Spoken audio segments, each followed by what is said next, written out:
In the world of Kaiju number 8, the members of the Defense Force are the brave men and women who head out onto the battlefield to protect humanity from the powerful monsters known as Kaiju, beings who pose an enormous threat to humanity. As you watch the anime, you might have questions about the various members of each division, which is why in today's newest Kaiju number 8 video here on Anime Explained, we're going to be taking a look at each of the members of the Defense Force, Division number 1, led by Gen Narumi, and the division that the series protagonist Kafka currently belongs to. We'll explain everything you need to know about the various members, any powers they might have, and any interesting tidbits information that will be needed to help you gain a deeper appreciation for each of their characters, which for some characters like General Shinomiya, since we've already covered him in pretty good detail in the Every Numbers Weapon user video, we won't repeat all the information from that video, and we'll keep everything limited to what you just need to know for this video. As always, this video will contain some spoilers, but I'll limit the spoilers to only the required information about the character. That way it doesn't greatly impact your viewing experience with the anime, so consider yourself warned. So starting things off, we have the current captain Gen Narumi, who uses the powers of Kaiju number 1 as his numbers weapon suit. As the 7th captain of the 1st division and mentor to the lovable tsundere Shinomiya, he's everything that you would come to expect when it comes to him in the battlefield, in that he's incredibly powerful, enough so to the point that he is known as the strongest anti-kaiju combatant amongst the Defense Force. However, it's because he's so gifted that at times he can come off a bit like he's childish, easily annoyed at times, and some might even call him lazy. He's shown tendencies to just shirk job duties in favor of playing video games, staying up for insanely long hours to play whatever game has his attention, and when he isn't on a game console, you can bet that he is likely gonna be involved in some back and forth with people on social media, responding to trolls and getting super invested while doing so. However, don't let any of this fool you, because when he gets on the battlefield, he more than lives up to the expectations of his rank as a captain of the 1st division. He has high expectations of himself and his subordinates underneath him, showing that while he does play hard, when it matters the most, he works even harder. It's for that reason, the way he's able to flip the switch and raise expectations for himself and those beneath him, that the former captain of Division 1 and the current director, Isao Shinomiya, finds himself able to entrust Gen Narumi with the safety of Japan and the Defense Force itself. However, this does at times leads to him getting a little bit too informal with General Shinomiya, and at times he can be a bit ruder than you would come to expect with somebody in his position, and he isn't above having a petty rivalry with members of the 3rd division, which he isn't the only one to do so when it comes to the 3rd division, but the dynamic between himself and Soshiro Hoshina is one that is one of the highlights of his character interactions, which is made even richer when you realize that his close quarters combat skills are a rival to Soshiro's, despite Soshiro being a monster in CQC combat. That being said, even though he uses numbers weapon 1, he is quite the combatant on his own, which is why he's referred to as the strongest, but the title the strongest is a little bit misleading, because while he does have that title, he never actually was able to defeat his mentor Isao Shinomiya in a fight, but General Shinomiya does see high potential in Gen Narumi, going so far as to allude to one day rather soon would arrive where Gen Narumi would eventually surpass him. Before he joined the Defense Force, Gen was able to draw out the powers of the severed arm of a kaiju despite not wearing a combat suit, and we see him showcase his high battle instincts, his speed, his combat reflexes on a natural level, which showcased that he was a raw talent ready to be molded, even able to lop off one of the limbs of a kaiju in the process. In the battle with Kaiju number 9, we see him easily take down one of the duplicates, which possessed enormous power, and when he fights alongside Kafka in that battle, he was more than holding his own against Kaiju number 9, despite the fact that Kaiju number 9 was as powerful as he was. Later on in the timeline, we see more of the talent of his in the battle with Kaiju number 11, where he's able to adjust through the course of the fight to bring home the victory. Gen Narumi is able to use an enormous amount of the power in just the basic Defense Force combat suit, drawing out 98% of his power. This of course comes with extremely high levels of combat strength, which allows for the swinging around of that massive bayonet in combat and the power to cleanly slice through the skin of a daikaiju. In the manga, we see him take on Honju Kaiju with a fortitude level of 7.2 pretty easily, and his already quick speed gets a massive buff with him blitzing past Kafka in his Kaiju number 8 form at one point in the manga. More than once in the story, we see him blitz his enemies he's fighting and moving with combat reflexes so swift that he can dodge attacks of Kaiju number 9 despite the fact that at times he's off guard. When he uses the power of Kaiju number 1, he gets the power power of precognition, where he's able to predict movements and adjust attacks as need be during the fight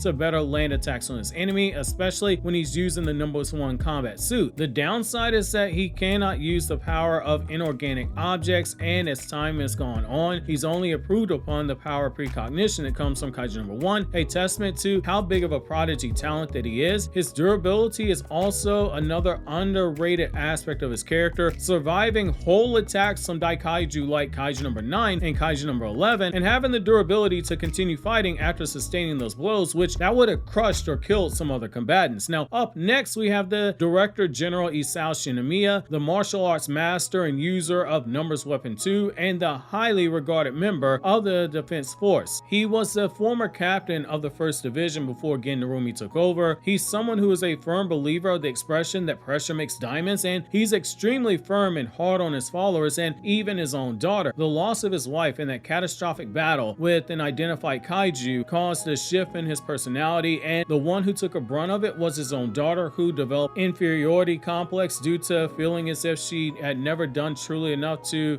get the acknowledgement of her father despite her natural talent and how hard she was working. The reason for why he was so hard on his daughter goes back to the trauma of having lost his wife, and with his daughter walking the path that she did, he wanted to ensure that she was more than capable of protecting herself whenever she went into battle, to make certain that she didn't meet the same fate as his late wife. And this hard persona and extreme expectations and training extended to those who were underneath him, like Narumi. Everything is done through the lens with the intention to better prepare the next generation to be able to protect the country in the battles against the kaiju. Despite his claim that he's weaker now than he was in his prime years, he is still extremely busted, which makes you realize in his prime he would have been an even bigger monster. We see as much in how he's able to nearly kill Kaiju #9 and how he was able to damn near stalemate Kaiju #8 when he went into berserker mode. As previously mentioned, not even Narumi was able to defeat Isao Shinomiya in battle, and it's for a good reason. When he's using Numbers Weapon 2, he can make a shield of energy durable enough to withstand the brute force of Kaiju #8, and he can produce sonic blasts as well as highly destructive energy, and it all stems back from being so much of a monster that he can release all the power of Kaiju #2. Just the combined force of his attacks stalemating Kaiju #8 was enough to destroy several layers of the area that they're fighting in. His durability is also insane, as we see in the battles with Kaiju #8 and Kaiju #9. Despite only having one arm, he was swapping hands with Kaiju #9, and that's very impressive, especially doing so in the impressive manner that he did. His extreme mastery of hand-to-hand combat and various forms of close quarters combat, when combined with the powers of his Numbers Weapon suit, makes him extremely hard as an out in battle, further cementing him as one of the greatest members of the Defense Force in the history of its inception. Next up, we're going to be going with Director General Shinomiya's daughter, Kikoru Shinomiya, the user of Numbers Weapon 4, and my personal favorite character of the series. She's every bit the tsundere that you've gotten the feeling that she is when you watch the anime. She comes off as super confident, sometimes brash, and it's because, well, she is, and she can look like she does view herself as being better than others, but deep down inside, she truly cares for the well-being of her comrades, and it's what makes her interactions with the series protagonist Kafka so entertaining to watch, because she shows different sides of her personality whenever these two interact. Due to the nature of her upbringing, with both of her parents being famed kaiju slayers and the circumstances surrounding the death of her mother, Shinomiya works extremely hard while chasing the acknowledgement of her father and living in the shadow of her deceased mother, where more than once she's found herself being compared to her mother, even when she wears her combat suit. Due to the fact that Kaiju #4 possesses memories of her mother, she's not even immune to escaping the comparison there, and she's chasing the shadow of her mother when she uses the Numbers weapon. She does everything within her power to hold on in battle, be useful to others, and even when she learns the truth about Kafka, despite her mother being killed by a kaiju, we see her showing deep loyalty to Kafka, which is one of the strongest signs that beneath that exterior of hers is someone who possesses a huge heart and a strong capacity for love. Over the course of the series, we see her work hard to overcome her inferiority and insecurity complexes that comes from being in the shadow of her parents, as well as her own high expectations of herself. She's a perfect example of what happens when someone attempts to walk in the shoes of a great person. They're so focused on trying to live up to the bar that that person person set that they're coming up behind, that they don't realize just how special they are in their own right. And yet those high expectations are what allows Shinomiya to push so hard to make sure that none of her comrades die in battle, making it her goal to avoid death whenever possible, in particular when she has to undergo the worst type of trauma that a young person can ever experience at such a crucial age in their developmental years, not just once but twice, the death of a parent. It becomes very clear early on that the bar is set extremely high for her, but not because of her parents, but because of her own skill, as we see when she takes down a throng of Yonju and Hanju on her own without exuding too much effort in the process, which we see later on people take note of her high combat capability, because she is one of the few who can truly say she was born for this job that she's embarking under. With a character like this, it can be really easy to get caught up on the debate of if her skill was only her skill because of her hard work or because she was gifted genetically. But what I love about the message of her character, or rather one aspect of one of the many messages of her character that the narrative gives us, is that genetics or not, she still needed to work hard and put in the work in order to get the praise that she's earning. She isn't one of those anime characters who was just gifted genetically and she wasted the talent she was born with. We've seen her in battle be able to hold her own in a sparring match against Narumi despite his high level of skill and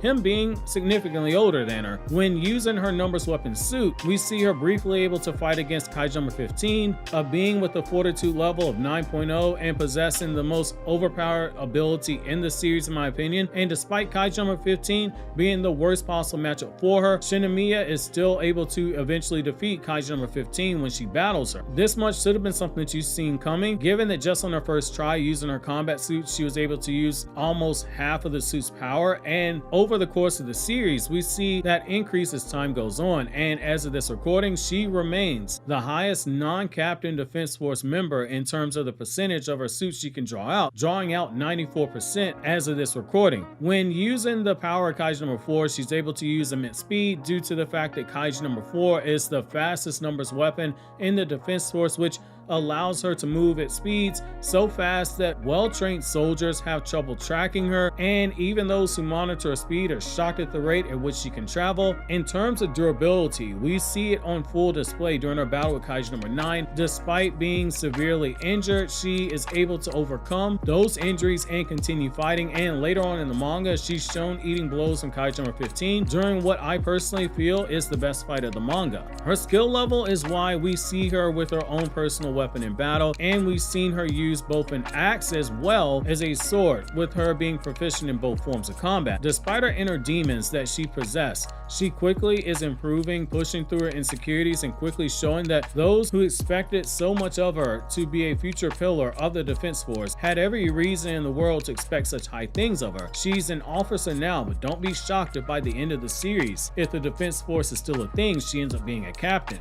Sticking with the Shinomiya family, we're going to be going with her mother, Hikari Shinomiya, the former captain of the 2nd Division and vice captain of the 1st Division and former user of numbers weapon number 4. Like her daughter, she has a big heart for her comrades, but unlike her daughter, she's more easily able to communicate and show understanding for the feelings of her comrades and those around her. However, don't let this cute smile fool you, because she was a complete badass in battle, much to be expected given who she married and who her daughter is. Sadly, despite her high combat capability, she ends up falling in the historic battle of Kaiju number 6, where she gives up her very life to stop the being that at the time of that battle was known as the king of the kaiju and retained the highest fortitude level of any kaiju until Kaiju number 8 pops up. Just as sheer power is enough to inflict PTSD on the hearts of any who were around during that time it was alive, and her giving up her life to stop it cemented her legacy, and years after her death, her name still gets invoked, with comparisons being made to her by those who see her daughter. A great example of sometimes in order for a character to have an impact, we don't need to see them in extensive battle despite it being a battle shonen, because sometimes you can glean everything you need to know about about them through the statements that other characters make regarding them.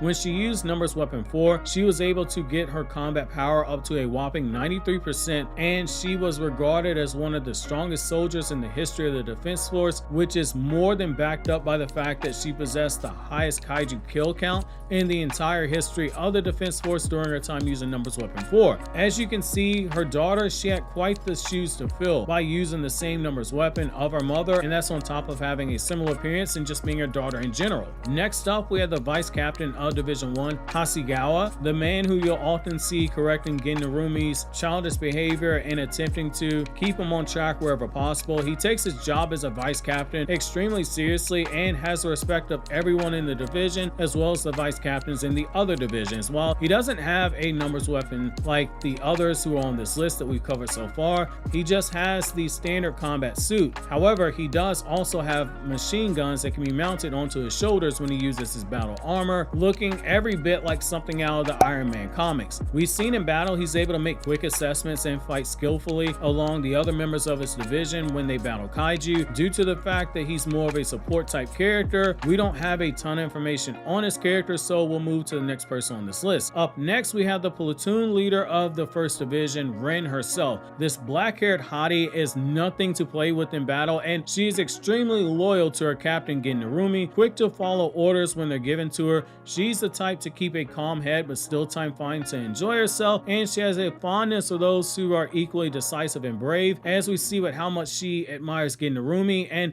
has admired him ever since their first battle together. And like Shinomiya, who does everything for the acknowledgement of her father, Rin seeks the acknowledgement of Gen Narumi, and she holds near and dear to her heart that moment where she was finally acknowledged by him in a meaningful way when he promoted her to platoon leader. In combat, we've seen her take out several kaiju on her own and was considered a rising star of the Defense Force for her skill, with Gen Narumi flat out letting it be known that she had captain level potential and that he expected her to climb up to those ranks in the not too far future. While she doesn't have a Numbers weapon, she is able to use 73% of her combat suit, which is enough to at least allow her to participate in a meaningful way against numbered kaiju, with her being a master sharpshooter with a machine gun. And when it comes to hand-to-hand combat, she's more than skilled enough in that regard, as we see when she's fighting against Shinomiya in their sparring match. Now up next, we have Tachibana, another platoon leader in the 1st Division, and as you would expect, he doesn't have a Numbers weapon, but he is skilled enough to